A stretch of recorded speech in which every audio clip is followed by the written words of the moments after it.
ouverte à M. Donald Trump, président des États-Unis d'Amérique.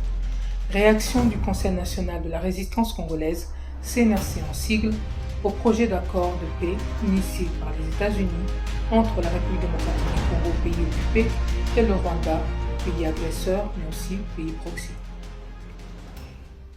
Monsieur le Président, il y a quelques jours, les États-Unis et plusieurs pays européens ont commémoré la victoire des Alliés sur l'Allemagne nazie le 8 mai 1945. Cette victoire salvatrice, suite à la reddition sans condition des Allemands, a particulièrement permis à des millions d'hommes et de femmes d'espérer à nouveau en l'avenir et de reprendre plus sereinement le cours de leur vie, à l'abri des effets néfastes du nazisme. Grâce à l'action décisive des États-Unis et au sacrifice de nombreux soldats américains aux côtés des Européens, 80 ans plus tard, les nouvelles générations peuvent regarder avec fierté ce que leurs grands-parents et d'autres ont accompli pour le monde. Le Conseil national de la résistance congolaise, CNRC en sigle, que je représente en tant que responsable du pilotage stratégique depuis le décès du créateur de notre mouvement, M. Honoré Ngwanda, un expert en matière de sécurité bien connu de votre administration, le CNRC donc se réjouit particulièrement avec tous les peuples américains et européens de cette commémoration. Ceci d'autant plus que plusieurs pays africains ont participé au combat aux côtés des Alliés. Cette période de l'histoire a été riche en enseignements pour le combat que nous menons pour la libération totale de la République démocratique du Congo, de l'occupation rwandaise notamment. Monsieur le Président, à l'heure où le monde entier se doit de reconnaître que votre réélection, il y a quelques mois, par le peuple américain, a réellement apporté un souffle nouveau dans la résolution de différents grands conflits à travers le monde, en particulier en Ukraine et en République démocratique du Congo, le CNRC tient d'abord à vous remercier pour votre courage et votre détermination à prendre à bras le corps des dossiers complexes pour le bien de l'Amérique d'abord, nous l'avons bien compris, mais en essayant tout de même, dans la mesure du possible, de trouver des solutions qui soient bénéfiques pour nos peuples respectifs. Nous voulons donc vous prendre au mot ce jour et saluer votre engagement envers les valeurs de liberté, de démocratie et de justice. Nous voulons croire que ces principes pourront résonner non seulement au sein de votre pays, mais également au-delà de ses frontières et saluer votre détermination à défendre ces principes fondamentaux qui sont également chers à notre lutte pour la dignité et les droits du peuple congolais. C'est donc particulièrement grâce à notre conviction que vous êtes effectivement en position de pouvoir réparer les erreurs de l'administration Clinton qui a été au cœur de la déstabilisation du Zaïre, devenu République démocratique du Congo, que nous nous adressons à vous ce jour. Particulièrement suite à la signature annoncée d'un accord de paix qui réunirait à la fois la République démocratique du Congo, le Rwanda et votre pays, les États-Unis. Monsieur le Président, comme votre administration le sait, M. Honoré Ngwanda, officier de renseignement zaïrois qui a été à la tête du CNRC jusqu'à son décès le 21 mars 2021, a été en partie formé par votre pays et d'autres comme Israël, où il a également été ambassadeur du Zaïre. Vous comprendrez dès lors que grâce à lui particulièrement, les membres du CNRC que nous sommes savons exactement ce qui s'est réellement passé à la chute de Mobutu et quels étaient les véritables enjeux derrière la fausse libération en 1997 que l'on a vendue aux Zaïrois devenus Congolais aujourd'hui. Nous savons donc que vous qui êtes actuellement à la tête du pays, qui a été un des acteurs principaux de la fin de la Seconde Guerre mondiale, vous êtes en mesure de comprendre que si jusqu'à présent la République dite démocratique du Congo continue honteusement à commémorer cette date du 17 mai 1997 comme celle d'une prétendue libération du Zaïre, alors qu'elle correspond plutôt au début d'une véritable occupation brutale et cruelle de la République démocratique du Congo par des pays voisins, dont particulièrement le Rwanda et l'Ouganda, couverts par l'administration Clinton, cela confirme simplement que c'est bien un régime d'occupation qui a été instauré en RDC et qui perdure jusqu'à aujourd'hui. Plusieurs documents, dont certains que nous mettons à disposition sur notre site www.résistancecongolaise.com, jamais contredits par les concernés, ont pu en attester. Il s'agit notamment du documentaire L'Afrique en morceaux, auquel M. Honoré Ngwanda a participé, Il y a également ces nombreuses publications telles que l'Alliance des vautours, autopsie de la tragédie congolaise, ou encore Joseph Kabila, des origines cachées du Sphinx à son accession au pouvoir. Il y a ses livres Stratégie du chaos et du mensonge, poker, menteur en Afrique des Grands Lacs, publié en 2014, et dès 2004 aux éditions du Boiris, son livre très documenté, Crime organisé en Afrique centrale, enquête sur les réseaux rwandais et occidentaux. Mais, plutôt encore, à travers son interview accordée dès fin janvier 2001 à Jeune Afrique Économie numéro 323, M. Noring Banda évoquait déjà l'imposture du jeune officier rwandais, membre de la PR en mission en RD Congo et se faisant appeler Joseph Kabila. Ce dernier était déjà connu sous sa véritable identité Hippolyte Kanambe, dont on retrouve également la trace dans différentes archives de crimes du Rwanda en RD Congo, entre autres sous le pseudonyme du fameux commandant Hippo, un génocidaire rwandais, neveu de James Kabarebe. Oui, le même James Kabarebe qui vient d'être justement sanctionné par les États-Unis pour ses activités nuisibles contre la paix dans la région des Grands Lacs africains. Monsieur le Président, durant ces années d'exil, M. Noring Banda, après la chute du Zaïre, a réuni et publié une pile de documentation dont les Congolais ont pu prendre connaissance et continuent à s'approprier aujourd'hui.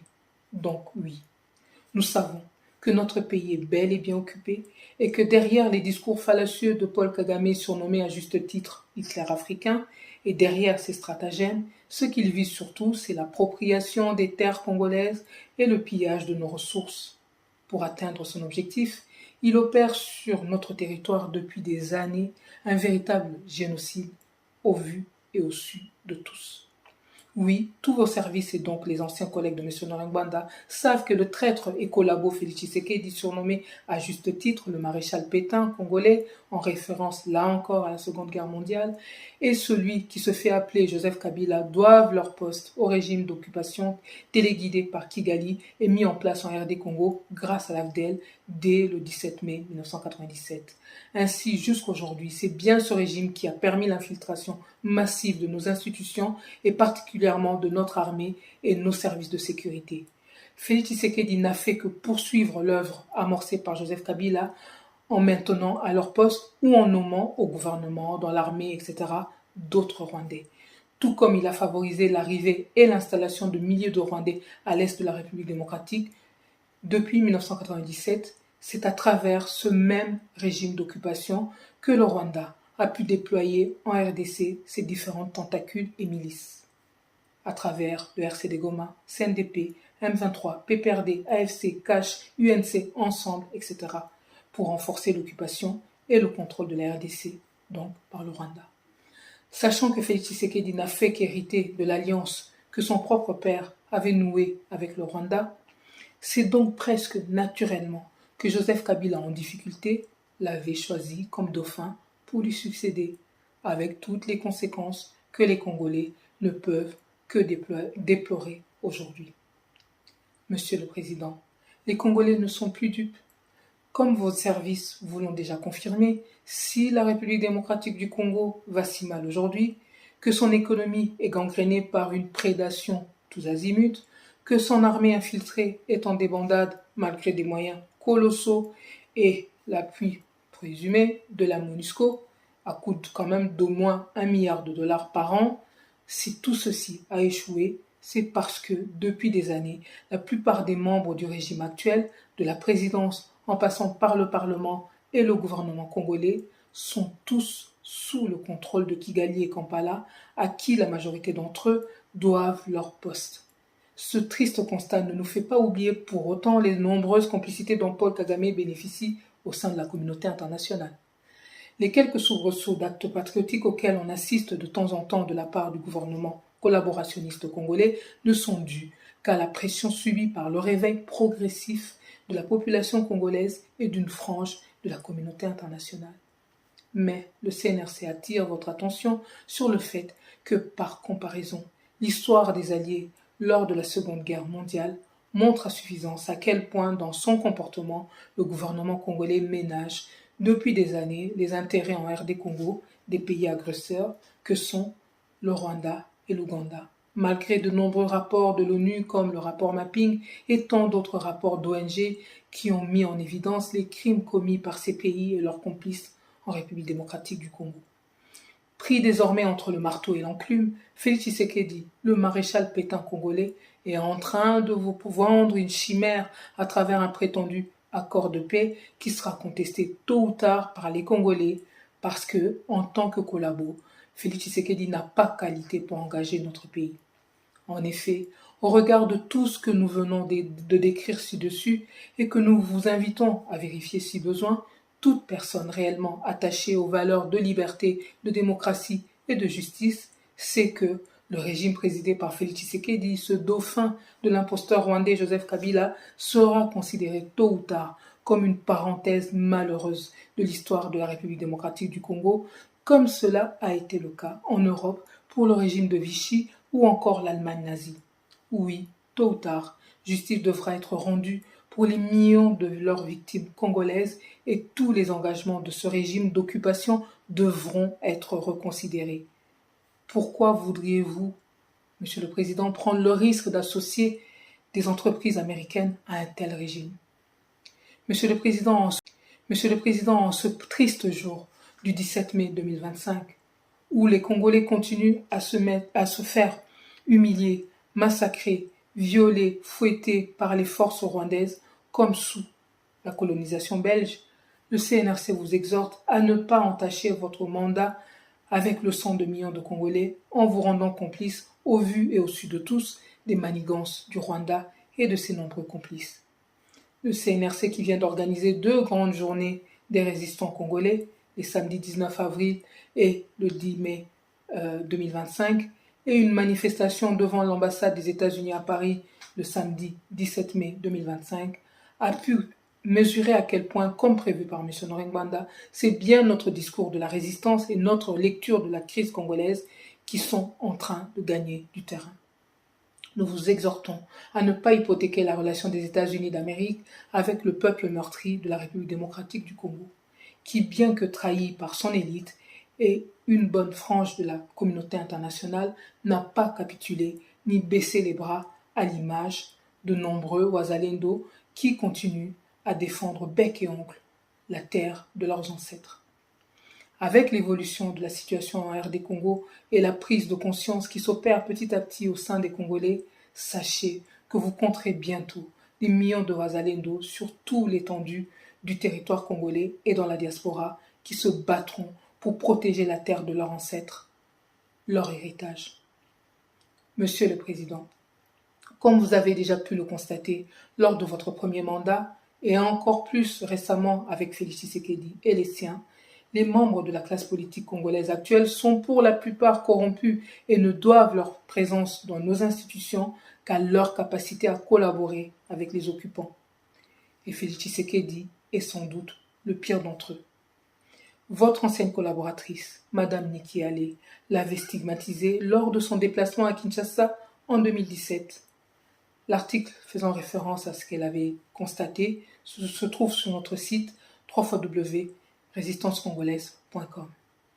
Même les prétendus opposants ne sont que des figurants en RDC, des accompagnateurs dont le seul rôle se résume à donner un semblant de légitimité au régime d'occupation en place.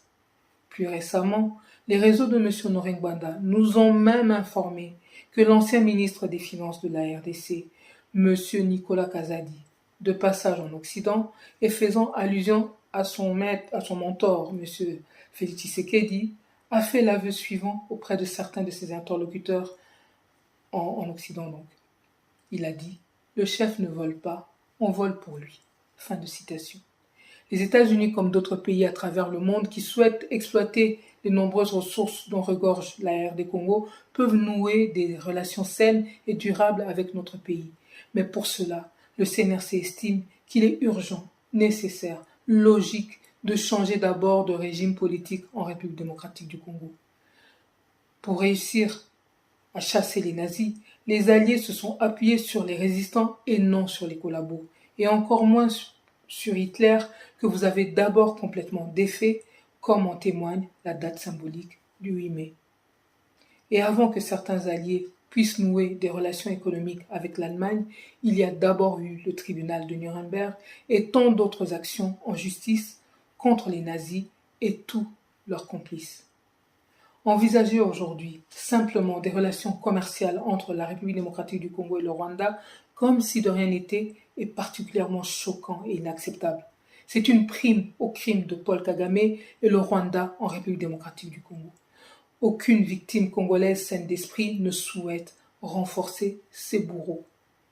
Ne vous mettez pas, s'il vous plaît, Monsieur le Président, du côté du Titanic, affrété par Félix Tshisekedi et les siens. Appuyez-vous plutôt sur l'arche de Noé des résistants congolais pour être sûr d'instaurer une paix durable dans la région des Grands Lacs africains. Si telle est réellement votre volonté et si vous souhaitez réellement rompre avec la politique de prédation à outrance dont l'Afrique fait l'objet depuis des siècles et qui est déjà tant décriée par toute la jeunesse africaine aujourd'hui. Ne trahissez pas votre propre histoire, mettez-vous plutôt du bon côté de celle-ci pour que les futures générations américaines vous regardent avec fierté et continuent à vous citer en exemple. Ce que vous demandez actuellement aux Congolais équivaut à obliger une victime de viol à épouser son violeur. C'est inacceptable. Président, ne construisez pas sur du sable. Il est temps de rebattre les cartes en République démocratique du Congo en se basant uniquement sur la vérité. Toute autre option sera une fuite en avant. Déterminé comme d'autres Congolais à libérer la République démocratique du Congo, le CNRC est prêt à apporter sa contribution à tous ceux qui tendront la main au peuple congolais dans ce sens. Votre vision et votre force peuvent inspirer d'autres nations à suivre le chemin de la justice et du progrès. Nous vous souhaitons le meilleur pour votre nouveau mandat et espérons qu'ensemble, nous pourrons travailler à un avenir meilleur pour tous, où la paix, la justice et la prospérité prévaudront. Veuillez agréer, Monsieur le Président, l'expression de notre haute considération. Paris, le 17 mai 2025, pour le Conseil national de la résistance congolaise CNRC en sigle et linguiste, Candide Okeke, responsable du pilotage stratégique du CNRC, collaboratrice de M. Honoré Mbanda de novembre 2005 à mars 2021, vice-présidente de l'appareil RC, responsable du site www.résistancecongolaise.com.